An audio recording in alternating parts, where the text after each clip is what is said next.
News 18 लोकमतवर आपण पाहताय दिवसभराच्या बातम्या। आपल्या सगळ्यांचं स्वागत। मी मिलिंद भागवत। बातमी आहे चंद्रपुरातून।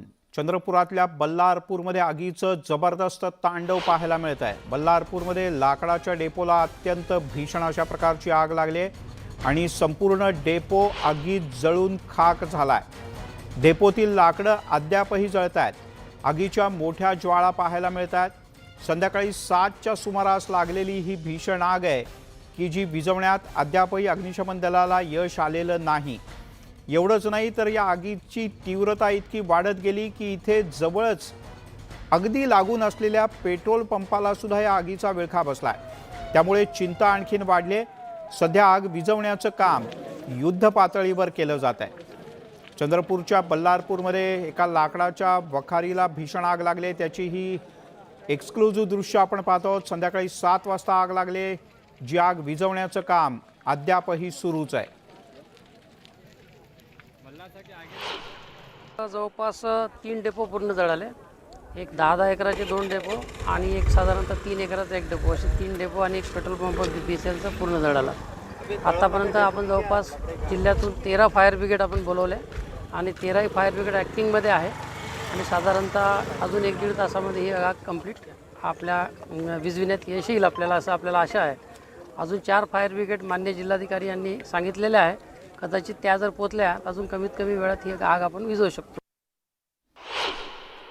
चंद्रपूर आष्टी महामार्गावर हा जो आहे मोठा लाकडाचा डेपो आहे, त्याला आग लागलेली आहे। दुपारपासून ही आग धगधगत आहे। तुम्ही हा व्हिडिओमध्ये बघू शकता की आग किती मोठ्या प्रमाणात वाढलेली आहे। जवळच असलेला एक पेट्रोल पंप आहे, तो पेट्रोल पंप पूर्णपणे हा जळालेला आहे। सध्या अग्निशमन दलाचे जे अधिकारी कर्मचारी ते आहे ते त्या आगीवर नियंत्रण करण्याचा प्रयत्न करत आहेत। आतापर्यंत मोठ्या प्रमाणात आगीचे बंब आहे जे इथपर्यंत आलेले आहेत, तरी पण ही जी आग आहे ही पुन्हा वाढत चाललेली आहे। आपण बघू शकता तो रोड आहे, तो रोड सुद्धा ब्लॉक केलेला आहे आणि त्याच्यामुळे सध्या इथे वाहतूक पूर्ण खोळंबलेली आहे आणि तरीही आग सध्या काही कमी होत नाही आहे। समोर पुन्हा एक डेपो आहे, त्या डेपोपर्यंत ही आग जाणार आहे असं वाटत आहे। परंतु सध्या तरी शर्थीचे प्रयत्न सुरू आहे।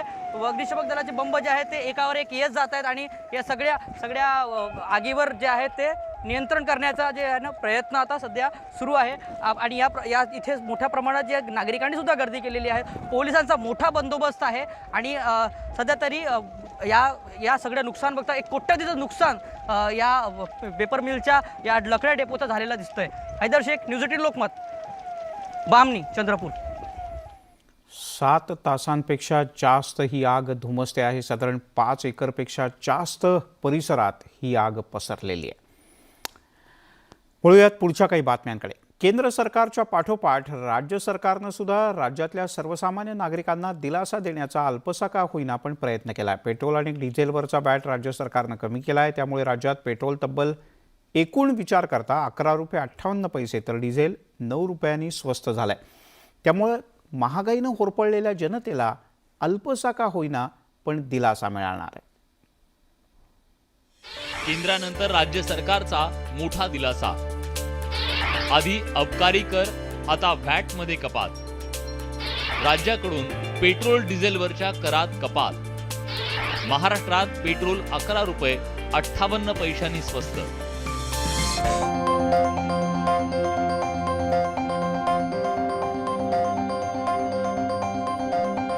केंद्र सरकारनं पेट्रोल आणि डिझेलवरील अबकारी कर कमी करून महागाईनं होरपळणाऱ्या सर्वसामान्य जनतेला दिलासा दिलाय। केंद्रानं केलेल्या कर कपातीमुळे देशभरात पेट्रोल 9 रुपये 50 पैशांनी स्वस्त झालंय तर डिझेल 7 रुपयांनी कमी झालंय। त्यानंतर उद्धव ठाकरे सरकारनं आता पेट्रोल आणि डिझेलवरचे कर कमी केले।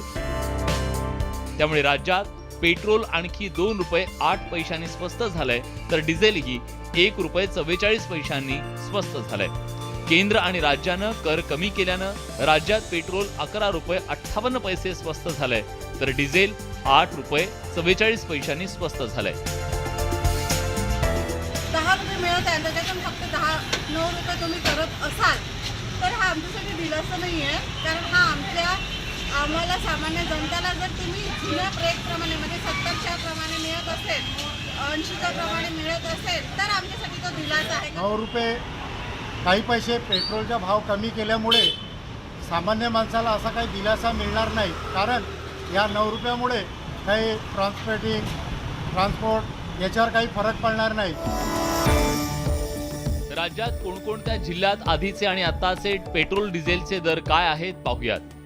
मुंबईत आधी पेट्रोल 120 रुपये लिटर होतं, आता कर कमी झाल्यानं पेट्रोल 108 रुपये 50 पैशात मिळणार आहे। तर डिझेल आधी 104 रुपये लिटर मिळत होतं, आता मुंबईत डिझेल 95 रुपये लिटर मिळतंय। पुण्यात आधी पेट्रोल 119 रुपये लिटर होतं, आता 107 रुपये 50 पैशात मिळणार आहे। तर पुण्यात डिझेल आधी 102 रुपये लिटर होतं, ते आता 93 रुपये लिटरनं मिळेल। औरंगाबादमध्ये आधी पेट्रोल 122 रुपये लिटर होतं, आता 110 रुपये 50 पैसे लिटरनं मिळेल।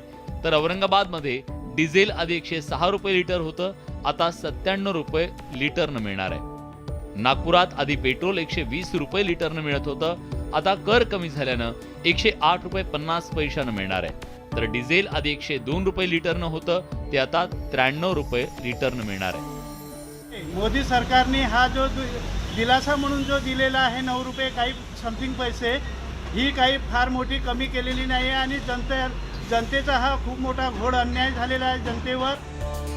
केंद्र सरकारनं अबकारी कर कमी केल्यानं राज्यातल्या पेट्रोल डिझेलवरचे वॅट कमी केले, त्यामुळे वर्षाला सुमारे 2500 कोटींचा भार राज्याच्या तिजोरीवर पडणार आहे। मात्र केंद्र आणि राज्य सरकारनं इंधनावरचे कर कमी केल्यानं सर्वसामान्यांची होरपळ कमी व्हायला मदत होणार आहे। Bureau report, news 18 Lokmat.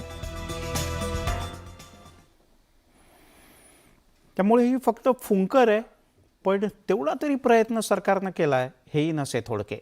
पण राज्य सरकारनं सामान्य माणसाची थट्टा केल्याची टीका विरोधी पक्षनेते देवेंद्र फडणवीस यांनी केली। मला असं वाटतं की राज्य सरकारने सामान्य माणसाची थट्टा केली आहे। 1.5 रुपये 2 रुपयांनी इंधनाचे दर कमी करणं ही थट्टा आहे, कारण आपण बघितलं इतर सगळ्या राज्यांनी आत्तापर्यंत 7 रुपयापासून 15 रुपयापर्यंत दर कमी केला आहे। महाराष्ट्र हे देशातलं सगळ्यात समृद्ध राज्य आहे। देशाच्या जीडीपीच्या 15% जीडीपी एकट्या महाराष्ट्राचा आहे। केंद्रातल्या सरकारने 2,20,000 कोटी रुपयाचं नुकसान सहन केलं आहे आणि आपण मात्र 2500 कोटीचं आम्हाला 2,525 कोटीचं नुकसान आम्हाला होतं आहे म्हणून सांगतोय। खरं तर किमान केंद्र सरकारने जेवढं या ठिकाणी दर कपात केली त्याच्या 10% तरी कपात ही राज्य सरकारने करायला पाहिजे होती, कारण देशाच्या जीडीपीच्या आपण 15% आहोत। तिकडे इंधनाचे दर कमी झाल्यानंतर आता सर्वसामान्यांच्या काय प्रतिक्रिया आहेत त्याही पाहूयात। आता जे काही थोडेफार भाव जो कमी झालेला आहे, काही नाही एवढा मोठा असा भाव वाढवायचा, किती कुठपर्यंत हा आकडा घेऊन गेलाय। 3 अंकी आकडा क्रॉस झालेला आहे ऑलरेडी। तर थोडासा मोठा आकडा वाढवायचा आणि थोडासा आकडा कमी करायचा, याच्याने काय फरक नाही पडत। भाव भरपूर वाढलेला आहे। या बीजेपी सरकारने, सेंट्रल गव्हर्नमेंटने वाट लावलेली आहे। या गाड्या आता आम्हाला असं वाटायला लागले भंगारमध्ये या गाड्या आम्ही विकायला पाहिजे। आता जसं जसं महानगरपालिकेची निवडणूक येईल किंवा कुठल्या निवडणुकी आल्यानंतर मग ते सर्वसाधारण लोकांना फसवणूक करण्यासाठी त्याचे भाव कमी केले जातात। जसं युद्धजन्य परिस्थिती जी चालू होती त्याचं नाव सांगून किंवा इतर देशाचा जे इंधनाचा प्रकार सांगून, आणि मग आता केंद्र सरकारने ठरवले किंवा राज्य सरकारला ते GST वगैरे जे कमी करायचं दाखवून जे पेट्रोलचे भाव करणार, खरं तर हे आधीच करायला पाहिजे होतं। प्रचंड प्रमाणामध्ये भाव वाढवल्यानंतर सर्वसामान्य लोकांची दिशाभूल करण्यासाठी 2 रुपये कमी करणं हा सिद्ध फसवणूक आहे लोकांची। पेट्रोलचे भाव आता वाढलेले आहेत, पण ते काही दिवसापुरती आहेत। यांचा काय भरोसा नाही, हे लोक कमी पण करतील। पब्लिकला फक्त यांना दाखवायचं आहे की आम्ही कमी केलं आहे, पुढे काय सांगू शकत नाही। आता त्यांनी 111 मी बघितलं पेट्रोल आहे, पहिले 120च्या पुढे होता, आता पुढे सांगू शकत नाही। तसेही पेट्रोल आणि डिझेलचे भाव दररोज ठरतात, 4 दिवसाने वाढतीलही किंवा कमीही होतील। पाहूयात, बोलूयात अन्य काही बातम्यांकडे। पुण्यातल्या जाहीर सभेत राज ठाकरे यांनी शिवसेनेवर जोरदार हल्ला चढवला। हिंदुत्वावरून शिवसेनेवर निशाणा साधत राज ठाकरे यांनी उद्धव ठाकरे तसंच महाविकास आघाडीवर एकापाठोपाठ एक घणाघात घातले। आता शिवसेना आणि मनसेत हिंदुत्वाच्या मुद्द्यावरूनच अधिकाधिक संघर्ष पेटणार असं दिसतंय। हिंदू जननायक सन्मान्य राजसाहेब ठाकरेंचा महाराज नवनिर्माण सेनेचा माझ्या सर्व हिंदू पुण्यातल्या सभेतून पुन्हा एकदा राज ठाकरे यांनी शिवसेनेवर घणाघात केला। राष्ट्रवादी आणि काँग्रेससोबत आघाडी करणाऱ्या शिवसेनेनं बाळासाहेबांची विश्वासार्हता गमावल्याचा आरोपही राज ठाकरे यांनी केला. कोणतरी शिवसेनेमधलं बोललं म्हणे की म्हणे ही काय आघाडी सरकार, काय कुठचं सरकार आहे, महाविकास आघाडी सरकार, हे पाहिलं असतं तर बाळासाहेबांना आनंद झाला असता. याच्यावरती कहर म्हणजे पवार साहेब सांगतायत की आम्ही सकाळी भांडायचो आणि रात्री जेवायला एकत्र बसायचो. तुम्ही बाळासाहेब ठाकरे यांची क्रेडिबिलिटी घालवताय. शिवसेनेला एवढी देखील अक्कल नाहीये की तुम्ही काय कोणाबरोबर राहताय. काय पोरकटपणा चालू आहे मला काही कळतच नाही. आमचं खरं हिंदुत्व, ह्यांचं खोटं हिंदुत्व. चला वॉशिंग पावडर विकताय का तुम्ही? तुम्हारी कमी से सफेद कैसी. प्रश्न असा आहे ना की खरं हिंदुत्व काय आहे ह्याचे रिझल्ट पाहिजेत लोकांना. हिंदूंना त्याचे रिझल्ट पाहिजे जे आम्ही देतो. राज ठाकरे यांच्या शिवसेनेवरच्या जोरदार हल्ल्यानंतर भाजपनं सुद्धा शिवसेनेवर निशाणा साधलाय. सेनेनं बाळासाहेबांच्या हिंदुत्वाला तिलांजली दिल्याचं सांगत प्रदेशाध्यक्ष चंद्रकांत पाटील यांनी आणखीन एक घणाघात केला. की राजसाहेबांनी काही नवीन म्हटलं नाही. आत्ताच्या शिवसेनेने हिंदू हृदय सम्राट स्वर्गीय बाळासाहेब ठाकरेंच्या हिंदुत्वाला तिलांजली दिली आहे. याचं मोठं उदाहरण की कोर्टाने नवाब मलिकांवर जे आरोपपत्र दाखल झालं त्याच्याशी जवळजवळ सहमती दर्शवली. असं असतानाही म्हणजे आता आणखी काय व्हायचं राहिलं. राज ठाकरे यांनी पुण्यातल्या सभेतून शिवसेनेवर टीकास्त्र डागल्यानंतर सेनेचे नेते संजय राऊत मैदानात उतरले. राज ठाकरे वैफल्यग्रस्त आहेत, त्यांनी शिवसेनेच्या हिंदुत्वावर बोलू नये असं त्यांनी प्रत्युत्तर दिलं. तर राज ठाकरे यांना मोठं करण्याची गरज नसल्याचं म्हणत पवारांनी सुद्धा टोला लगावला. हे हिंदुत्ववादी कधी झाले असं विचारतो. आमच्या हिंदुत्वाला ढोंगी वगैरे म्हणणाऱ्यांनी आपण हिंदुत्वाची शाल कधी पांघरली त्याचा खुलासा करा. पकपक करणारे हिंदुत्व ठीक आहे, पकपक बकबक जे काय असेल ते असेल, पण आमचं हिंदुत्व हे प्रखर राष्ट्रवादी हिंदुत्व आहे आणि आमच्या हिंदुत्वावरती कोणी प्रश्नचिन्ह निर्माण करू शकत नाही. तुमची भूमिका काय होती हिंदुत्वाविषयी काल आणि आज? ती पकपकवाली होती, बकबकवाली होती का अजून कसली होती? साहेब ज्या पद्धतीने त्यांनी आरोप केले,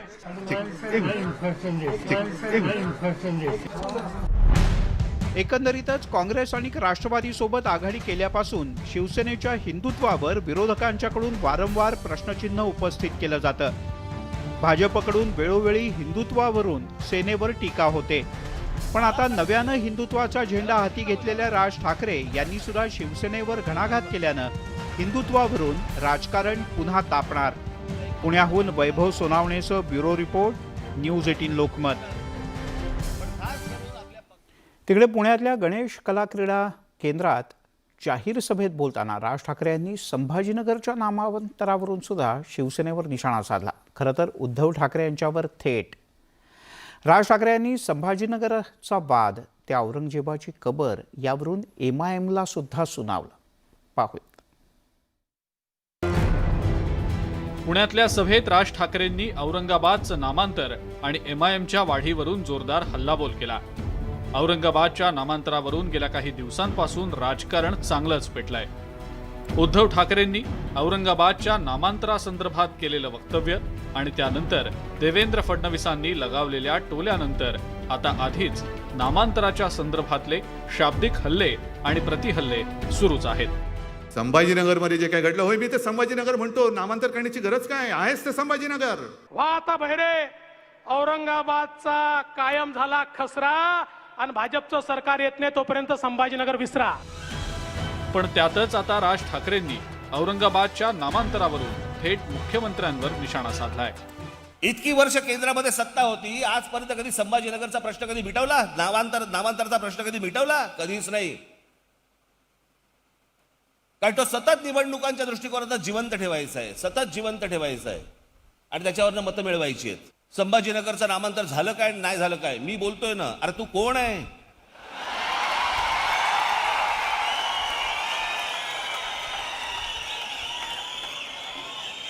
तू कोण? वल्लभभाई पटेल काय महात्मा गांधी? तू कोण आहे की मी बोलतोय ना? अरे मी बोलतोय काय लॉजिक आहे? राज ठाकरे एवढ्यावरच थांबले नाहीत. त्यांनी औरंगाबादमध्ये MIMच्या वाढीवरूनही शिवसेना आणि विरोधकांवर निशाणा साधला. ह्यांच्या राजकारणासाठी, हिंदू मुसलमान मतांच्या ध्रुवीकरणासाठी म्हणून त्या MIMला मोठा केला की MIM सतत बोलत राहिली पाहिजे हिंदूंच्या विरोधामध्ये तिकडे संभाजीनगरमध्ये, की ज्याच्यातनं हे सगळं ह्यांची रोजीरोटी चालू राहील. ह्यांच्या लक्षात नाही आलं की आपण एक राक्षस वाढवतोय. या सगळ्या निजामाच्या अवलादी इथे महाराष्ट्रात वळवळ करायला लागल्या. औरंगजेबाच्या कबरीवर फुलं उधळणाऱ्या अकबरुद्दीन ओवेसींवर सुद्धा राज ठाकरेंनी निशाणा साधत यावरून महाविकास आघाडी सरकारवर टीकास्त्र डागलं. आमच्याच महाराष्ट्रामध्ये या MIMची अवलाद येते आणि जो आमच्या शिवछत्रपतींना मारण्यासाठी म्हणून आग्र्याहून निघाला त्या औरंगजेबाच्या कबरीवरती येऊन डोकं टेकतात आणि आम्हाला लाज नाही, शरम नाही, काही वाटत नाही आम्हाला. राज ठाकरेंच्या या टीकेवर महाविकास आघाडीकडून सुद्धा प्रत्युत्तर दिलं गेलेलं आहे. संजय राऊत यांनी औरंगजेबाच्या कबरीवरून थेट केंद्रावर निशाणा साधलाय, तर नामांतरापेक्षा देशात अनेक महत्त्वाचे विषय असल्याचं सांगत नाना पटोलेंनी राज ठाकरेंना प्रत्युत्तर दिलंय. औरंगजेब की कब्र जो है केंद्र सरकार के जो पुरातत्व डिपार्टमेंट है उसके अंडर है, तोड़ दीजिए ना, आपको किसने रोका है? ये क्या हमारे हाथ में है क्या? वो तो केंद्र सरकार की हाथ में है, उनका डिपार्टमेंट है वो आर्कोलॉजी डिपार्टमेंट. आइए तोड़ दीजिए. एकंदरीतच औरंगाबादचं नामांतर आणि औरंगजेबाच्या कबरीच्या जुन्या वादाला राज ठाकरेंनी पुन्हा एकदा फोडणी दिली आहे आणि त्यामुळं आगामी महापालिका निवडणुकांच्या तोंडावर औरंगाबादच्या नामांतरावरून पुन्हा एकदा राजकारण तापण्याची शक्यता आहे. पुण्याहून तुषार रुपनवरसह ब्युरो रिपोर्ट, न्यूज 18 लोकमत. तिकडे राज ठाकरे यांनी शिवसेनेवर टीका करताना राणा दाम्पत्यावरही निशाणा साधला. मातोश्रीच्या बाहेर हनुमान चालिसा पठणाचं राजकारण राणा दाम्पत्यानं का केलं असं म्हणत त्यांनी या दोघांनाही सुनावलं.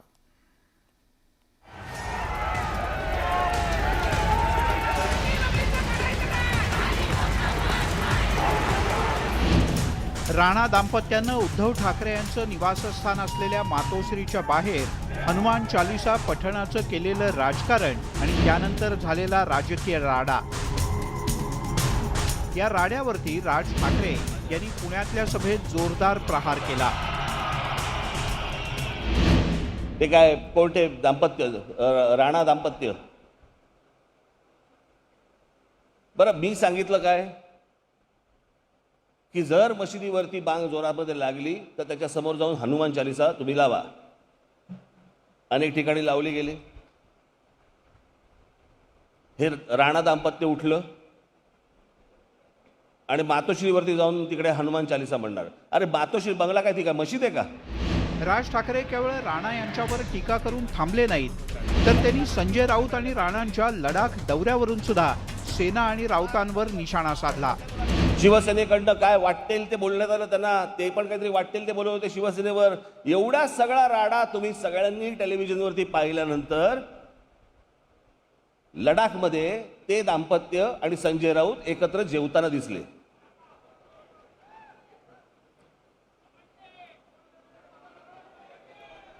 शिवसेनेमध्ये काम करणारे जी लोक आहेत, जे शिवसैनिक आहेत, जे पदाधिकारी आहेत, त्याला काहीच नाही वाटत या गोष्टींचं, की जी लोक मातोश्रीवरती तिकडे हनुमान चालिसा वाचायला आले, ज्यांच्यामुळे एवढा सगळा प्रकरण सगळं अख्खं घडलं, आणि त्यांच्याबरोबर तुम्ही तिकडे लडाखमध्ये फिरताय, तिकडे तुम्ही खांद्यावरती हात ठेवून त्यांच्याशी बोलताय, तिकडे तुम्ही त्यांच्याबरोबर जेवताय, हे सगळे ढोंगी आहेत. राज ठाकरे यांच्या टीकेनंतर संजय राऊत यांनी जोरदार प्रत्युत्तर दिलंय. लडाख दौऱ्यासाठी गेलेलं खासदारांचं पथक ही केंद्राची कमिटी होती. राज ठाकरे यांना एवढंही समजत नाही का, असं राऊत उपरोधानं म्हणाले. वो केंद्र सरकार को पूछिए ना, वो केंद्र सरकार की कमेटी थी, वो कोई प्राइवेट टूर नहीं थी ना, वो सेंट्रल गवर्नमेंट की स्टैंडिंग कमेटी की एक बैठक के लिए हम गए थे. अगर इतना भी ये लोग नहीं जानते और समझते तो राजनीति में नहीं रहना चाहिए लोग. एकंदरीतच राणा दाम्पत्याच्या हनुमान चालिसाच्या राजकारणावर राज ठाकरे यांनी जोरदार टोले हाणलेत. त्यामुळेच आता राणा दाम्पत्य काय प्रतिक्रिया देतं हे पाहणं महत्त्वाचं आहे. पुण्याहून विशाल पाटीलचं ब्युरो रिपोर्ट, न्यूज 18 लोकमत. तिकडे राज यांनी केलेल्या टीकेनंतर स्वतः रवी राणा यांनी त्याला प्रत्युत्तर दिलंय. शासकीय दौऱ्याच्या वेळेला जर का संजय राऊत आमच्याशी बोलले तर आम्ही त्यांच्याशी बोललो, यात गुन्हा काय? कारण काही दिवसांपूर्वी तुम्ही सुद्धा शरद पवार यांना हात धरून स्टेजवर आणलं होतं, असं म्हणत रवी राणा यांनीही त्यांना उत्तर दिलंय.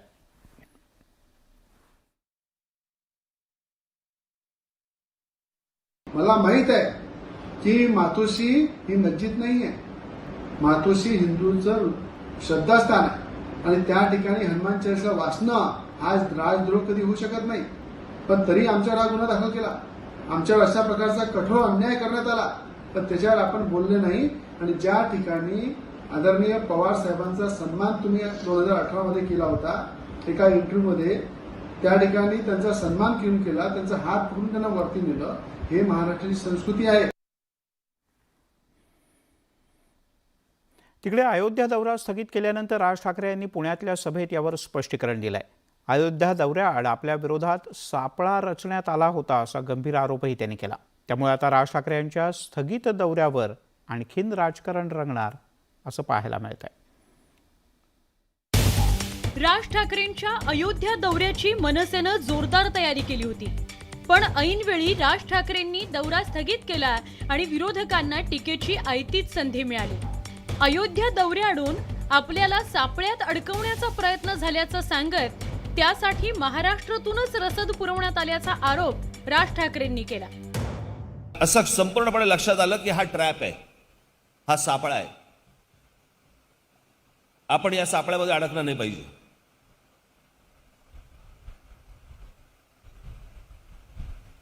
कारण या सगळ्या गोष्टींची जी सुरुवात झाली, त्याची जी रसद पोचवली गेली, ज्या गोष्टी केल्या त्याची सुरुवात महाराष्ट्रातनं झाली.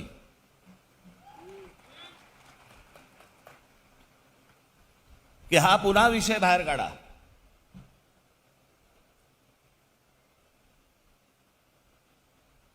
ज्यांना ज्यांना माझी अयोध्या वारी खुपली होती असे अनेक जण होते आणि मग त्या सगळ्यांनी सगळ्या गोष्टी मिळून सगळा आराखडा आखला गेला. यावेळी त्यांनी भाजपचे खासदार बृजभूषण सिंह यांच्यावर निशाणा साधला. एक खासदार उठतो आणि तिथल्या मुख्यमंत्र्यांना आव्हान देतो, हे कसं शक्य आहे असा सवाल करत राज ठाकरेंनी त्यांची भूमिका स्पष्ट केली. मी इथे पुण्यामध्ये, तुम्हाला आठवत असेल तर मी अयोध्येला जाणार त्याची तारीख जाहीर केली आणि त्याच्यानंतर काही दिवसातच हे सगळं प्रकरण सगळं सुरू झालं की अयोध्येला येऊ देणार नाही. आणि मग ते सगळं प्रकरण वाढतंय. मी पाहत होतो हे काय चाललंय नेमकं. पण राज ठाकरेंच्या या स्पष्टीकरणावर महाविकास आघाडीच्या नेत्यांनी पुन्हा निशाणा साधला. तुम्ही नेते आहात ना, मग नेत्यासारखं वागा असा टोला संजय राऊतांनी लगावला. तर सचिन सावंत यांनीही यावरून राज ठाकरेंसह भाजपवर निशाणा साधला. इकडलं भारतीय जनता पक्ष तुमच्या पाठीशी, तिकडे भारतीय जनता पक्षाचं राज्य, तुम्हाला कोणी रोखलंय? एक सापळा रचला गेला. कुठला सापळा? मनसैनिकांवर गुन्हे दाखल होतील. कुठे? उत्तर प्रदेशमध्ये. कोण करणार? त्यांचे कार्यकर्ते कोण करणार गुन्हे उत्तर प्रदेशमध्ये? त्यांचं राज्य, भाजपचं पुरस्कृत दौरा. त्याच्यामुळे एक फार गमतीशीर विधान आहे ती. निश्चितपणे सत्य आहे हे राज ठाकरे यांनी स्वतः मान्य केलेलं आहे. राज ठाकरे यांच्या मनसेची कुचंबणा करण्याचं काम दुसरं तिसरं कोणी केलेलं नाही, तर भारतीय जनता पक्षानंच केलेलं आहे. एकंदरीतच राज ठाकरेंनी अयोध्या दौऱ्यावरून केलेला सापळ्याचा आरोप आणि त्यानंतर महाविकास आघाडीने केलेली टीका, यावरून आता राज ठाकरेंच्या अयोध्या दौऱ्याचं राजकारण पुन्हा तापण्याची चिन्ह आहेत. Bureau report, news 18 Lokmat. अर्थात राज ठाकरे नेहमीप्रमाणे काही प्रश्न मागे ठेवून गेले. या सगळ्या षडयंत्राचा किंवा महाराष्ट्रातनं रसद पुरवणारा नेमका माणूस कोण माहीत नाही. तिकडे राष्ट्रवादी काँग्रेसचे अध्यक्ष जितेंद्र आव्हाड यांनी राज ठाकरे यांच्या भाषणानंतर प्रतिक्रिया दिली. अफजल खान, औरंगजेब, भोंगा याच्यापेक्षा महत्त्वाचे विषय आहेत, त्यावर राज ठाकरेंनी लक्ष द्यावं असा सल्ला जितेंद्र आव्हाड यांनी दिला. वाढलेली किंमत डिझेलची, पेट्रोलची, गॅसची, बेकार झालेली आपली तरुण पोरं, रोजगार मिळत नाहीत तरुण पोरं, त्याच्यावरती बोलूया. 300 वर्ष 350 वर्ष जुना इतिहास पोखरून निष्कारण आगी लावण्याचं काम करू नका. तुमच्या भोंग्याचं राजकारण झालं. मला म्हणजे अतिशय अभिमान आहे की महाराष्ट्र धर्म जागा झाला आणि त्यांनी हे ओळखलं की हे फक्त दंगली घडवण्यासाठी करतायत. 3 तारखेला काहीही झालं नाही. तिकडे औरंगाबादमधून एक महत्त्वाची बातमी, ती म्हणजे भाजपचे ज्येष्ठ नेते आणि विरोधी पक्षनेते देवेंद्र फडणवीस यांच्या नेतृत्वाखाली औरंगाबादमध्ये होणाऱ्या आक्रोश मोर्चाला पोलिसांनी अखेर परवानगी दिली. पण पोलिसांनी ठरवलेल्या मार्गानेच भाजपला आपला मोर्चा न्यावा लागेल. मोर्चासाठी भाजपनं एक पाऊल मागे घेतलं आहे. कारण भाजपनं मोर्चा औरंगपुरा भागातून नेण्याचं मान्य केलं आहे. यापूर्वी अन्य मार्गासाठी भाजप आग्रही होतं. पोलिसांनी यापूर्वी दोन्ही सभांना ज्या अटी घातल्या होत्या, म्हणजे राज ठाकरे यांच्या सभांना 14 अटी शर्ती घातल्या होत्या, तशाच प्रकारच्या 14 अटी आणि शर्ती या भाजपच्या आक्रोश मोर्चासाठी घालण्यात आल्या आहेत.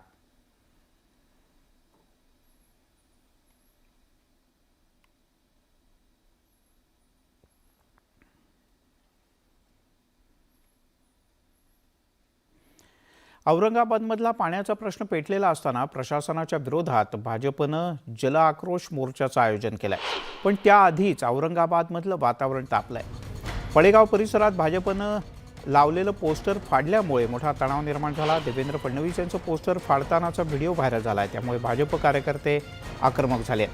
घटनास्थळी दाखल झालेल्या पोलिसांशी भाजप कार्यकर्त्यांनी जोरदार हुज्जत घातली. मात्र पोलिसांच्या हस्तक्षेपामुळे परिस्थिती नियंत्रणात आली.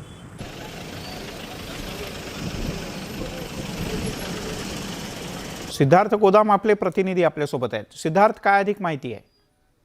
मिलिंद, उद्या देवेंद्र फडणवीस यांचा फार मोठा मोर्चा आहे पाण्याच्या प्रश्नाला घेऊन. त्यामुळे मागच्या 2 दिवसापासून औरंगाबादमध्ये पोस्टर वार सुरू होतं. कारण भाजपचे अनेक पोस्टर शिवसेनेने काढायला लावले, त्या ठिकाणी शिवसेनेचे पोस्टर लागले किंवा भाजपच्या पोस्टरच्या पुढे पोस्टर लावणे, यामुळे 2 दिवस झालं सेना भाजपमध्ये तणाव होता. मात्र आज पडेगाव भागामध्ये काही तासांपूर्वी एक युवक देवेंद्र फडणवीस यांचा फोटो असलेला पोस्टर फाडतानाचं व्हायरल झालं आणि ज्यावेळेस भाजप कार्यकर्त्यांच्या निदर्शनाची बाब आली, त्यामुळे पडेगावमध्ये मोठ्या प्रमाणात भाजपचे कार्यकर्ते त्या ठिकाणी गेले आणि पोलीस सुद्धा आली. पोलीस आणि भाजप कार्यकर्त्यांमध्ये थोडी बाचाबाची झाली. मात्र भाजप कार्यकर्त्यांनी संयमाने घेतल्याने पोलिसांनी त्यांची समजूत काढली आणि त्या ठिकाणाहून भाजप कार्यकर्त्यांना काढण्यात आलेला आहे. मात्र नेमकं पोस्टर फाडणारा युवक कोण आहे, तो कुठल्या पक्षाचा आहे का त्याची काही ओळख अजून पटलेली नाही किंवा पोलिसांनी त्याला ताब्यात घेतलेलं नाही.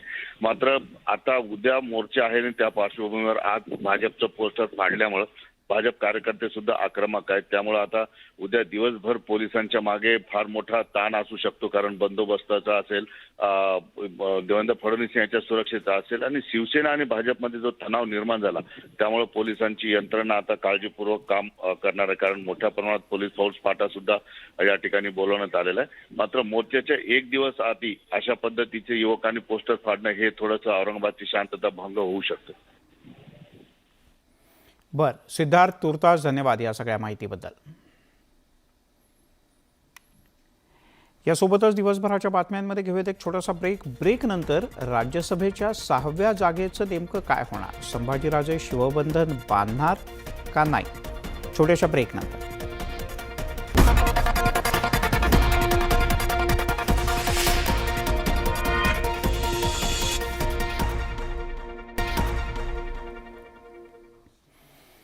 आपण पाहताय दिवसभराच्या बातम्या. राज्यसभेच्या 6व्या जागेसाठीचा तिढा अद्यापही कायम आहे. या सगळ्याच्या पार्श्वभूमीवर शिवसेनेचं शिष्टमंडळ आणि संभाजीराजे छत्रपती यांची ट्रायडंट हॉटेलमध्ये एक महत्त्वपूर्ण बैठक पार पडली. सोमवारी दुपारी 12 वाजता वर्षा या मुख्यमंत्र्यांच्या निवासस्थानी शिवसेनेनं संभाजीराजे छत्रपती यांना खास निमंत्रण दिलंय आणि संभाजीराजेंच्या हातावर शिवबंधन बांधण्यासाठी शिवसेनेनं हे आमंत्रण दिल्याचं कळत आहे. असं जाहीर केलेलं नाही. त्या संदर्भात शिवसेना पुरस्कृत वगैरे जे का आपण म्हणताय, याबाबतचा कोणताही अंतिम निर्णय झालेला नाही. आमची भूमिका कायम आहे की दुसरा उमेदवार जो आहे तो शिवसेनेचा जाईल. हा शिवसेना पक्षप्रमुखांचा निर्णय आहे. पण सेनेच्या ऑफरवर संभाजीराजेंचं वेट अँड वॉचच आहे. त्यांनी अद्याप आपली भूमिका जाहीर केलेली नाही. त्यात आता बंजारा समाजाच्या वतीनं पोहरादेवीचे पुजारी महंत सुनील महाराज यांनी 6वी जागा बंजारा समाजाला देण्याची मागणी करून शिवसेनेलाच कोंडीत टाकण्याचा प्रयत्न केलाय. बंजारा समाजाचे तथा बहुजन समाजाचे नेते माननीय संजय राठोड साहेब यांना मंत्रिपदावरून कमी केल्यामुळे, म्हणजे त्यांचं पायउतार केल्यामुळे अद्यापपर्यंत त्यांना मंत्रिपदावर घेतलेलं नाही. आधीच राज्यामध्ये बंजारा समाजाचा रोष महाविकास आघाडीवर आहे. हा रोष कमी करण्याकरिता शिवसेनेला विशेष करून आणि महाविकास आघाडीला एक संधी चालून आलेली आहे.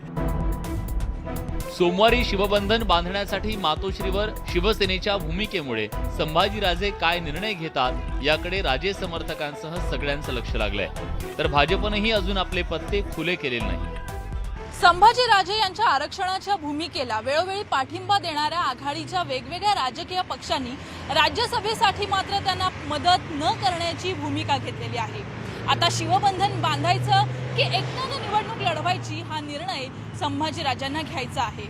पण या निवडणुकीत राज्यातल्या मतविभाजनाचं बीज रोवलं जाणार आहे हे नक्की. व्हिडिओ जर्नलिस्ट गणेश काळेसह सुस्मिता भदाणे पाटील, न्यूज 18 लोकमत, मुंबई.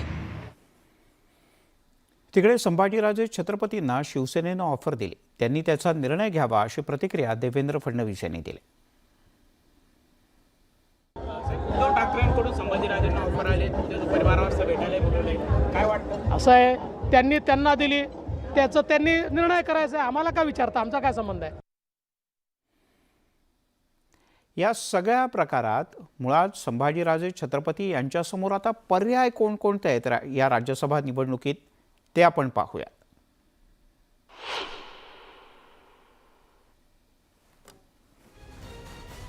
राज्यसभा निवडणुकीवरून राजकीय आखाडा तापलाय. राज्यसभा निवडणुकीसाठी संभाजीराजे छत्रपती अपक्ष म्हणून मैदानात उतरलेत. शिवसेनेनं दुसरी जागा लढवणार अशी घोषणा केल्यामुळे संभाजीराजेंची वाट बिकट झाली. त्यामुळे जिंकून येण्यासाठी संभाजीराजेंना शिवसेनेत प्रवेश करायचा मार्ग उपलब्ध आहे. मात्र संभाजीराजेंनी महाविकास आघाडी पुरस्कृत उमेदवार म्हणून दुसरा पर्याय दिलाय. महाविकास आघाडीनं साथ न दिल्यास संभाजीराजेंना भाजपसोबत जाऊन अपक्षांची मोठ बांधावी लागेल. हाही त्यांचा पर्याय फसला तर मात्र राजेंना कदाचित निवडणुकीत माघार घेण्याशिवाय पर्याय राहणार नाही.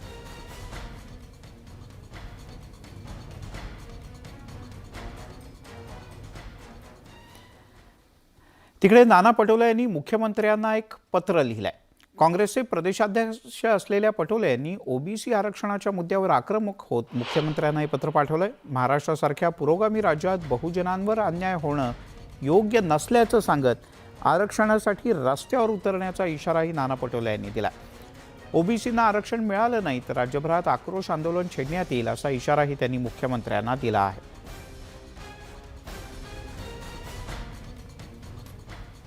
तिकडे केंद्रीय सामाजिक न्याय राज्यमंत्री रामदास आठवले यांनी काँग्रेस आणि राष्ट्रवादीच्या छुप्या वादावर भाष्य केलंय. राष्ट्रवादीनं पाठीत खंजीर खुपसला असेल तर काँग्रेसनं तो काढून टाकावा, आणखीन रक्तबंबाळ होऊ नये असा म्हणत आठवलेंनी काँग्रेसला चुचकारलाय. तर येत्या पालिका निवडणुकीत शिवसेनेच्या हातून पालिका हिसकावून घेण्यासाठी आपण सर्वतोपरी प्रयत्न करू असंही आठवले म्हणाले. आठवले यांचं म्हणणं असं आहे की राष्ट्रवादीने आमच्या पाठीत खंजीर खुपसला. तर जर तुमच्या पाठीमध्ये खंजीर खुपसलेला आहे तर तो खंजीर खुपसलेला अजून त्याच ठिकाणी आहे की तो काढलाय आपण. म्हणजे जर तो खंजीर एवढा खुपसलेला आहे, आपण जर एवढे रक्तबंबाळ झालेला असाल तर आपण NCP सोबत राहता कामा नये. आपण सरकारमधून बाहेर पडावं. जर हिंमत असेल तर काँग्रेस पक्षाने आपला पाठिंबा काढावा. फक्त आमचं मुंबईचं टार्गेट आहे. मुंबईमध्ये यावेळेला शिवसेनेला हरवायचंच अशा पद्धतीचं प्लॅनिंग आमचं आहे. बऱ्याच वर्षामध्ये शिवसेना ही BJPच्या पाठिंब्यावर सत्तेवर राहिली आणि रिपब्लिकन पक्षाचाही पाठिंबा BJPला मिळाला होता 2012मध्ये. आणि त्यामुळं मनसेचं मोठं आव्हान असून सुद्धा RPIच्या पाठिंब्यामुळं शिवसेनेला बीजेपीला त्या ठिकाणी सत्ता मिळाली होती. ब्राह्मण समाजाला विरोध करणं योग्य नाही आहे. बाबासाहेब आंबेडकरांनी सुद्धा ब्राह्मण्य समाजाला विरोध केला नव्हता. त्यांनी ब्राह्मण्यवादाला विरोध केला होता आणि बाबासाहेब आंबेडकर हे समतेच्या भूमिकेला पाठिंबा देणारे होते. सगळा समाज एकत्र आला पाहिजे त्यांची भूमिका होती. त्यामुळं राष्ट्रवादी काँग्रेसनी जर ब्राह्मण समाजाला विरोध केला असेल तर विरोध करणाऱ्यांना शरद पवार यांनी समज देणं आवश्यक आहे. आणि आता अन्य काही महत्त्वाच्या बातम्या. पंतप्रधान नरेंद्र मोदी येत्या 14 जून रोजी देहूमध्ये येणार आहे.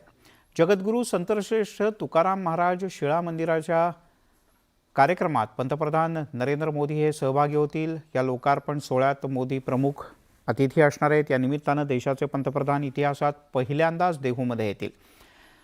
भाजपच्या आध्यात्मिक आघाडीचे प्रमुख आचार्य तुषार भोसले यांनी ही माहिती दिली. भारताच्या इतिहासात पहिल्यांदाच पंतप्रधान वारकऱ्यांच्या कार्यक्रमाला आणि श्री क्षेत्र देहूमध्ये येणार आहे. जगद्गुरू संत श्रेष्ठ तुकाराम महाराजांच्या शिळा मंदिराचं लोकार्पण करण्यासाठी पंतप्रधान माननीय नरेंद्र मोदीजी येत्या 14 जूनला देहूमध्ये येणार आहेत आणि तुकोबांच्या चरणी लीन होणार आहेत.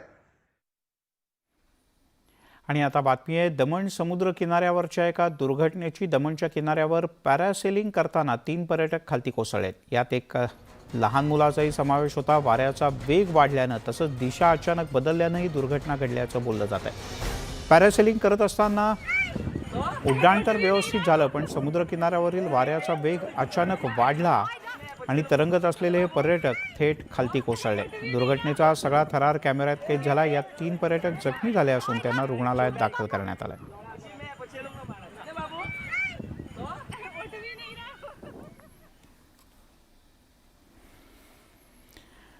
तिकडे आसाममध्ये मुसळधार पाऊस आणि आलेल्या जबरदस्त पुरानं न भूतो न भविष्यती अशा प्रकारचा हाहाकार उडालाय.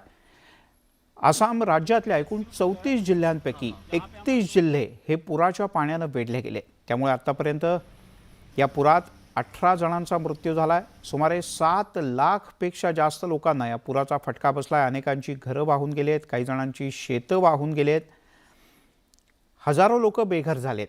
NDRF कडून युद्धपातळीवर मदत कार्य सुरू आहे. आसामचं कामपूर शहर तर पूर्णतः पाण्याखालती गेलंय. इथल्या लोकांना केवळ बोटीनेच बाहेर काढण्याचा मार्ग शिल्लक आहे. तिकडे दक्षिण आसामच्या हेलाखंडी जिल्ह्यामध्ये पूरजन्य परिस्थितीत एक नवरा मुलगा लग्नासाठी निघाल्याचा एक व्हिडिओ सध्या तुफान व्हायरल होतोय. पूर असताना चक्क केळीच्या तराफ्यावर चढून हा वर वधूच्या घरी लग्नासाठी पोहोचला. सध्या हेलाखंडीमध्ये लग्नाची या जोरदार चर्चा आहे.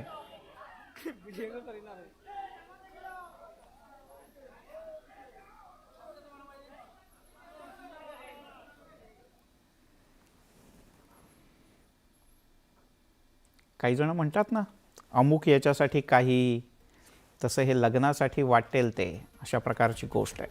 असो, त्याला शुभेच्छा.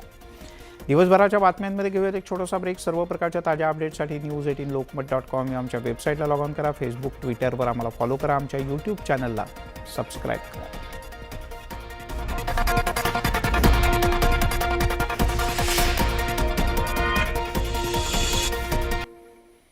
ब्रेकनंतर आपल्या सगळ्यांचं पुन्हा एकदा स्वागत. परदेश दौऱ्यांमध्ये कमी वेळेत अधिकाधिक भेटी घेण्याची पंतप्रधान नरेंद्र मोदी यांची परंपरा जपानमध्ये सुद्धा कायम असणार आहे. पंतप्रधान एकूण 40 तास जपानमध्ये असतील, ज्या 40 तासात ते 23 बैठका घेतील.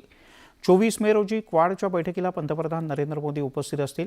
तिथे ते अमेरिका, जपान आणि ऑस्ट्रेलियाच्या राष्ट्रप्रमुखांसोबत सुद्धा स्वतंत्र बैठका घेतील. 24 मे रोजी क्वाड शिखर परिषदेसाठी जपानमध्ये एकूण 40 तासांचा पंतप्रधानांचा मुक्काम असणार आहे आणि यामध्ये एकूण 23 बैठकांचं आयोजन करण्यात आलं.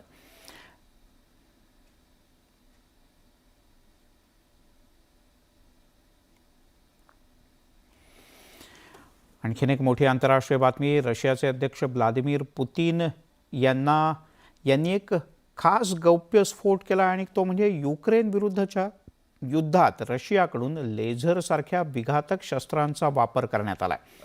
रशियानं युक्रेनमध्ये अनेक ड्रोन आणि क्षेपणास्त्र आपल्या लेझरच्या शस्त्रानं नष्ट केल्याचा दावाही त्यांनी केला. विस्तीर्ण इलेक्ट्रोमॅग्नेटिक ब्रँड वापरून त्यांनी ही नवीन लेझर शस्त्र विकसित केलेत. युक्रेनच्या युद्धात नवीन शस्त्र वापरल्याचा दावा यापूर्वीही रशियानं केला होता, पण लेझर शस्त्रांच्या माध्यमातून युक्रेनचे अनेक ड्रोन आणि क्षेपणास्त्र नष्ट करण्यात आले. अमेरिकेसह पाश्चात्य देश युक्रेनला शस्त्रास्त्रांच्या माध्यमातून प्रचंड मदत करत असल्याचा दावा करण्यात आला.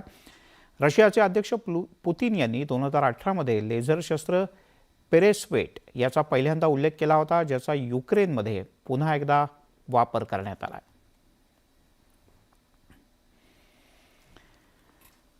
आणि आता बातमी शेतकऱ्याच्या एका आक्रोशाची.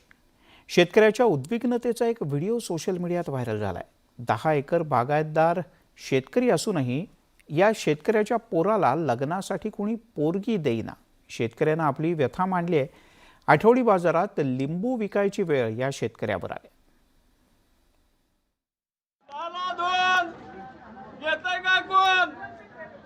काय करू शरद पवाराला फोन होतील का शेतकरी करतील का बागायत आणतील का वैरागच्या बाजारला 2 लाख रुपये देतो म्हणला तरी पोरी पण दिना शेतकऱ्याच्या पोराला. काय शेतकऱ्याची व्यथाला का हो. शेतकरी थांबला तर जग थांबल. त्यांना दिवा 10 एकर बागायचा मामा पोरगी दिना कोणी पोराला. तेव्हा मंडळी, असा एखादा शेतकरी जर का बाजारात दिसला ना, तर भले 2 रुपये जास्त खर्च करा, पण त्याच्याकडनं नक्की माल विकत घ्या. त्यालाही बरं वाटेल आणि तुम्हालाही समाधान मिळेल. काय दिवसभराच्या बातम्यांमध्ये इथे थांबूयात. थोड्याच वेळात माझी सहकारी सुवर्णासह महामुंबई.